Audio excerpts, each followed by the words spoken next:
Today, I'm super excited to share with you how to make your effects show in the shortcuts inside of Fusion. I'm planning to create some detailed Fusion videos. These little short clips are gonna help me avoid explaining the same things over and over again. Now, check this out.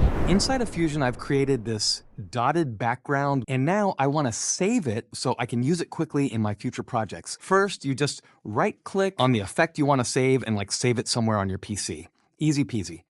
Now, if you click right here in the corner, the Fusion settings will pop open and you can do a whole bunch of great things.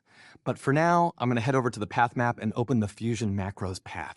And this will pop up a location on your PC. So here's what you do. Simply copy your saved effect and paste it in this location.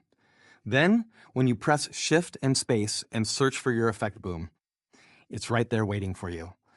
Isn't that just fantastic? I mean, it can really save you hours across multiple projects, right? Once you start building your own Fusion presets, it just changes your whole workflow completely. It's kind of mind-blowing when you think about it. Anyway, I'll see you shortly.